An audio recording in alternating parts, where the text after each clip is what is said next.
now on bounds. In about 2 weeks, we'll be ringing in the new year, and we want to make sure you are in good shape financially. Rhondale Haywood, an investment advisor at PNC Bank, is here to help you with that. You've been here before. Certainly, yes. Welcome back as Glad always. To be back. All right, tell us what we should check first.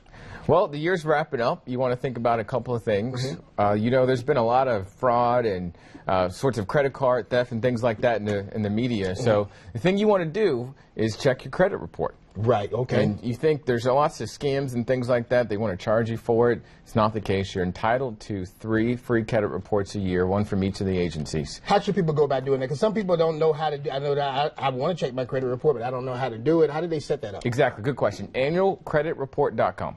Okay. That's simple. You put that in your search engine, and you'll pull it right up. You can select one. I recommend people do it about every 4 months. That allows you to hit all 3 of those. Okay. All right. That's always a good way. That's one thing. Number 2, you think about your beneficiaries. This is a crazy thing. When you think about your 401k, basically that's who you put in there designated for who's going to receive your funds should something happen to you. Right. We don't like planning for our demise, but believe it or not, and one day all of us at some point will pass on. Right. And something will happen to our financial assets that were accumulated. Same thing for insurance. We've put beneficiaries on there. Annually, it's good to check those. There's divorce, there's remarriage, there's things like that. The kids get older. Sometimes there's a more financial disadvantaged child that you want to pass to or change that to. Right. That's a good things to do.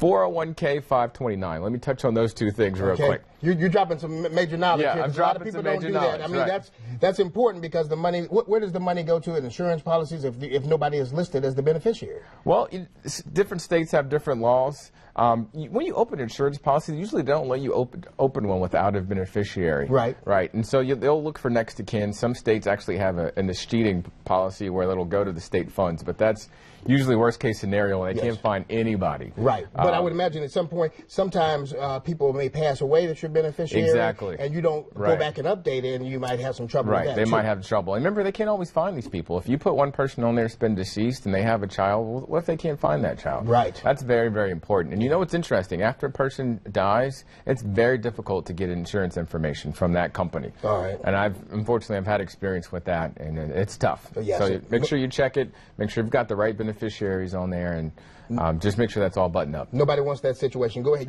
You were talking about. No, good. Thanks for the question. So 401k. So what am I always talking about?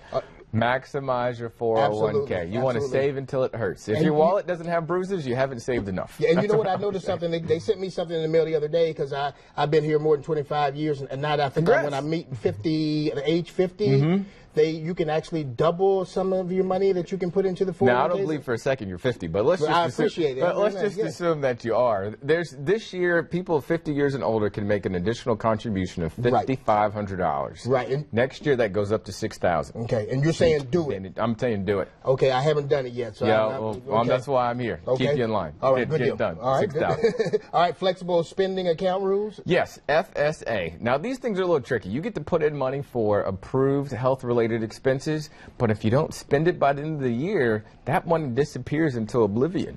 January 1st. Yes. Now, there's a couple of things. A lot of employers have been implementing 2 sort of graces. One is about a 2.5 month grace period that they give you from the end of the year. Not every employer has that. The other thing that we've seen show up is this $500 exemption. So they'll take everything except for the $500. Right. Those 2 things aren't necessarily a part of every flexible spending account. Okay. So it's important if you need to get your contact lenses, get your low and last trip into the doctor or the dentist, get that done before year end so that money doesn't disappear. Okay. It's very important. And I always because it's really the most I know about it, diversification. You don't want to put all your eggs in one basket, right? We always talk about that. Exactly right. You know, when you talk about retirement, you want to diversify that paycheck.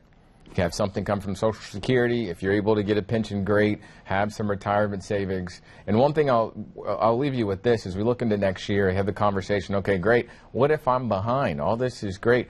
More people are behind than are ahead. And so what do you do if let's say you're 50 years old and you haven't started saving for retirement? Right. Well, I say it's never too late. Okay. And remember the thing we just talked about, that catch-up contribution. And so the government says we're going to favor people who might be behind. Give you that extra opportunity to contribute. Take advantage of it. Take advantage of it. All right, Never too late. It is always a pleasure to have you here. You're fantastic. For more information, you can go to WBTV.com and look in the web extras section. Once again, Rhondale, thank you for being here. My pleasure. All right. You have just a few more minutes to comment on